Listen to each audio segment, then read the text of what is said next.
Howdy, folks. I just want you to know that today is Sunday, and I've had my heart broken. My heart is so broken. I tell you how broke it is. My girlfriend of 5 years ago, this might be the last time you see the old geezer on his network, because you notice something here? She has left me. She has turned me down. Said I was no more use to her. Some of her ex-boyfriends who she had to bury, and she just don't want to bury me. So, made a little video. It's not about 3 minutes long. Put it on her YouTube. And I said, well, I'm probably going to make one on YouTube too. But I might not have that cowboy accent that I should have.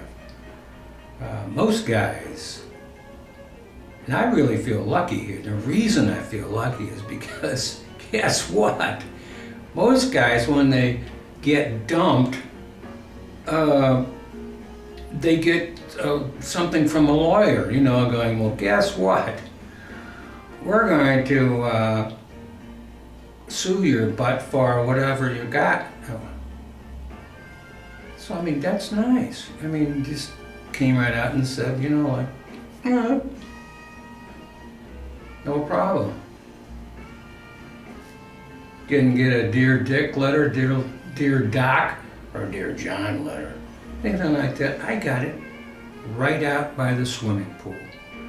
And the nice part about that is, again, I wasn't there. That was nice. I do appreciate that very much. Most guys never get that opportunity.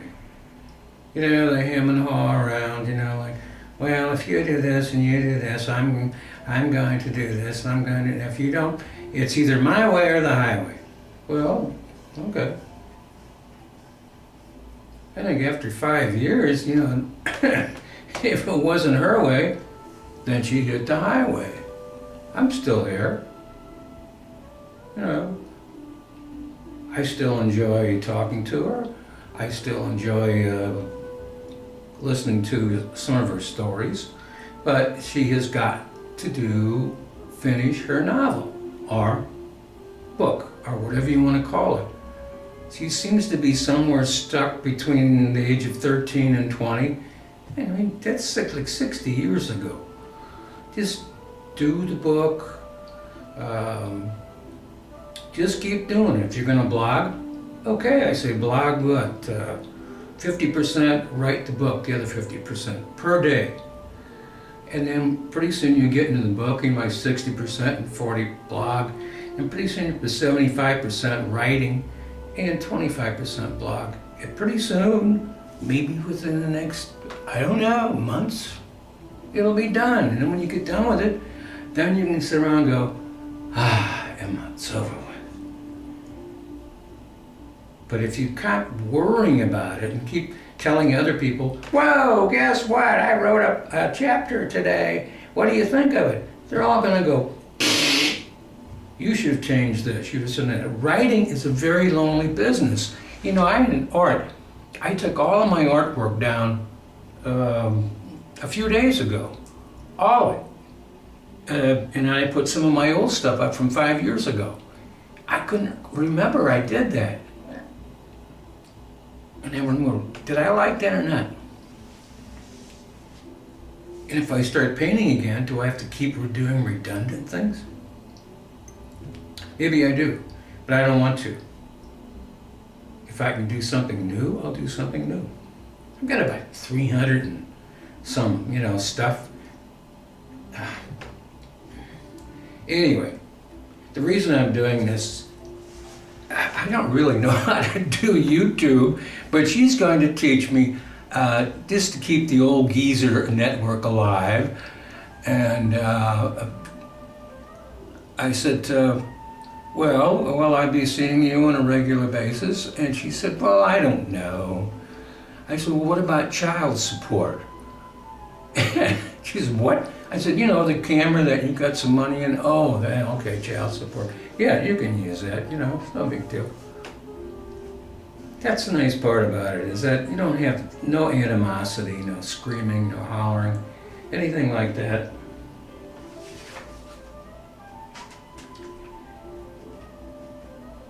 I really do appreciate that, because I think most guys, well, all right, I'm too old to argue about stuff like this. 72, I mean, get serious. She's worried about the fact that I'm going to be sick and she's going to have to take care of me because I let her do this. I let her do this on the computer, and she thinks I can't do it. But that was the way I let her think that I was not able to do those things. I mean, don't men do that to women? You know, like, oh, geez, honey, I don't know. You know, I'm not sure if I can cut the grass. Could you show me how to cut the grass? Okay. I don't know if it works or not, but it never worked for me, but I'm sure some guys tried that. So I'm just going to cut this short, because there's no point in ramble on. I just say I feel sorry for guys who just get nothing but a notice in the mail, you know, and it's much nicer just to sit there and watch it going, well, have I done my best? Of course not. Who does their best? Nobody knows what their best. The best part about being mediocre is that you're always doing your best. When you have fantastic abilities up in higher ranges, you have to keep coming down to communicate with people that's supposedly on your level. Ask anybody with a high IQ. They'll tell you that. You hang around people with Mensa, they'll drive you nuts. They're always playing games. So she's going to see this, and hopefully she's going to show me how to put it up on YouTube. And hopefully, within not too distant future, if she doesn't have to look at my ugly old puss every day, she can work and get that novel done. See, to her it's work. To me, a writer is just writing.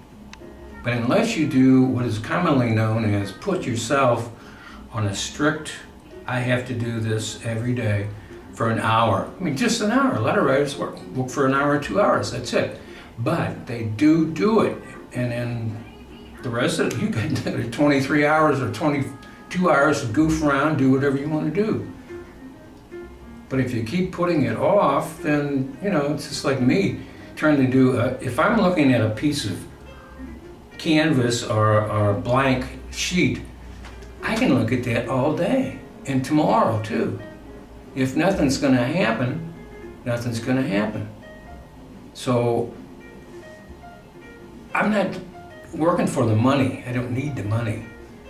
But I know sooner or later, aha, that's what I want to do. That's what I want to say, and that's what happens. So, but when you're trying to write your memoirs and you're trying to go back into time, like 50 or 60 years, you've got to do it every day. Painful? Yes. But when it's done, it might be beautiful. So let's hope I can keep the old geezer network going.